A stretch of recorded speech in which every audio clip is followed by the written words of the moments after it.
Hello students, आइए आज हम लोग पढ़ते हैं राहुल संकृत्यायन जी द्वारा रचित पाठ ल्हासा की ओर। ल्हासा की ओर पाठ एक यात्रा वृत्तांत है। इसमें राहुल संकृत्यायन ने सन 1929-30 में नेपाल से तिब्बत के दुर्गम रास्तों का रोमांचक वर्णन किया है। नेपाल तिब्बत मार्ग नेपाल से तिब्बत आने जाने का मुख्य मार्ग है। रास्ता खुलने से पहले भारत का व्यापार भी इसी मार्ग से होता था। यह सैनिक मार्ग भी था। आज भी इस पर अनेक चौकियां तथा किले बने हुए हैं।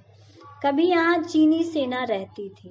आज कई फौजी मकान गिर चुके हैं और कुछ में किसानों ने डेरा जमाया हुआ है।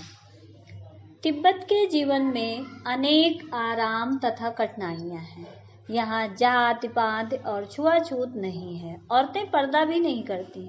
निम्न श्रेणी के भिखमंगों को छोड़कर अन्य कोई अपरिचित व्यक्ति भी घर के भीतर तक जा सकता है। उसके कहने पर घर की सास या बहू उसके लिए चाय बना लाती है। वहाँ चाय मक्खन और सोडा नमक मिलाकर और चौड़े में कूटकर मिट्टी के टोटीदार बर्तन, जिसको खोटी कहते हैं, में परोसी जाती है। लेखक जब परित्यक्त चीनी किले से चला तो एक आदमी राहदारी मांगने आया। लेखक ने अपनी और अपने साथी सुमति की चिटें उसे दे दी। चिटें में स्लिप। सुमति की जान पहचान के कारण उसे धोटला से आखिरी गांव में ठहरने की अच्छी जगह मिल गई। पिछली बार जब वे घोड़ों पर सवार होकर वहां आए थे तो उन्हें एक गरीब झोपड़े में ठहरना पड़ा था। इस बार वे भिखमंगों के वेश में यात्रा कर रहे थे।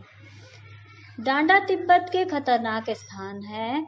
ये 16-17 हजार फीट की ऊंचाई पर स्थित हैं, इसलिए इनके दोनों तरफ मीलों तक गांव नहीं है। नदियों के मोड़ों और पहाड़ों के कारण यहाँ आदमी दिखाई नहीं देते। ये डाकुओं के लिए सबसे सुरक्षित स्थल है। यहाँ सरकार पुलिस पर भी खर्च नहीं करती, इसलिए यहाँ खून आसानी से हो जाते हैं। डाकू पहले आदमी को मार डालते हैं, फिर माल लूटते हैं। कारण यह है कि लोग लाठी की जगह बंदूक और पिस्तौल लिए फिरते हैं। लेखक और सुमति भिखमंगों के वेश में यात्रा कर रहे हैं, इसलिए उन्हें डाकुओं से खतरा नहीं है। वे जहाँ भी खतरनाक स्थिति देखते हैं, टोपी उतार कर भीख मांगने लगते हैं। अगले दिन उन्हें 16-17 मील की ऊंचाई चढ़कर लंकोर पहुंचना था, इसलिए उन्होंने घोड़े कर लिए। दोपहर के समय वे डांडे पर पहुंचे। 17-18 हजार फुट की ऊंचाई थी। दाहिनी तरफ हिमालय की हजारों बर्फीली चोटियां थीं। भीटे की तरफ वाले पहाड़ बिल्कुल नंगे थे। ना बर्फ थी ना हरियाली। सर्वोच्च स्थान पर डांडे के देवता का स्थान था, जिसे पत्थरों, सींगों तथा रंग बिरंगी झंडियों से सजाया गया था। अब उतराई आ गई। लेखक का घोड़ा बहुत धीमे चल रहा था। लेखक उसे आगे चलने को कहता तो वह और पिछड़ जाता। आगे 2 रास्ते थे। लेखक बाएं रास्ते पर चल पड़ा। 1.5 मील चलने के बाद पता चला कि वह रास्ता भटक गया है। वह फिर से वापस आया। शाम के 4-5 बज गए। सुमति उसका इंतजार कर रहा था। वह गुस्से में था।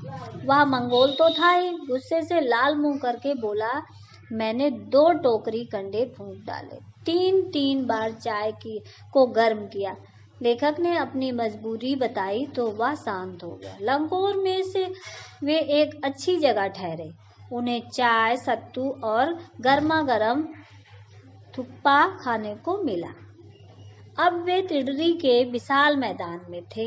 उनके चारों ओर पहाड़ियां थी। विशाल मैदान के भीतर भी एक पहाड़ी थी जिसका नाम है तिडरी समाधिगिरी। उनके आसपास अनेक गांव थे जिसमें सुमति के यजमान रहते थे। सुमति सब जगह जाना चाहते थे ताकि उन्हें गंडे पहुंचा सकें। गंडे पतली पतली चिरी बत्तियों से बनते थे। जब गंडे खत्म हो जाते तो सुमति क्या करता कि कपड़ों से नए गंडे बना लेता। लेखक ने सुमति को दूर दूर के गांव में न जाने के लिए राजी कर लिया। अगले दिन लेखक और सुमति सुबह 10-11 बजे चले। धूप बहुत कड़ी थी। दिन में 2 बजे धूप के कारण माथा जलता था तो पीछे का कंधा बर्फ सा ठंडा होता था। धूप से बचने के लिए सिर पर मोटा कपड़ा करना पड़ता था, मतलब मोटा सा कपड़ा बांधना पड़ता था या ओढ़ लेते थे। तिब्बत की जमीन छोटे बड़े जागीरदारों में बटी है। इन जागीरों का काफी हिस्सा मठों बिहारों के हाथ में है। हर जागीरदार बेगार मजदूरों से खेती कराता है। खेती का प्रबंध करने के लिए कोई भिक्षु आता है जिसे राजा के समान आदर मिलता है। लेखक और सुमति शेखर बिहार पहुंचे। उनका मुखिया भिक्षु नमसे भद्र पुरुष था। यद्यपि लेखक का वेश भिखमंगे सा था, फिर भी वे उन्हें बड़े प्रेम से मिले। यहाँ एक बौद्ध मंदिर था जिसमें कंजूर क्या होते हैं? बुद्ध वचन का अनुवाद की पुस्तकें, कंजूर की 103 हस्तलिखित पोथियां रखी हुई थी। वहीं लेखक ने आसन जमाया। पोथियां मोटे मोटे अक्षरों में लिखित थीं। एक एक पोथी 15-15 शेर की रही होगी। लेखक उन पुस्तकों में रंग गया, अर्थात लेखक उन पुस्तकों को पढ़ने लगा। सुमति ने यजमानों के पास जाने के बारे में पूछा। लेखक ने उसे अनुमति दे दी। अगले दिन वे भिक्षु नमसे से विदाई लेकर चल दिए। इस प्रकार से इस पाठ के माध्यम से राहुल संकृत्यायन ने ल्हासा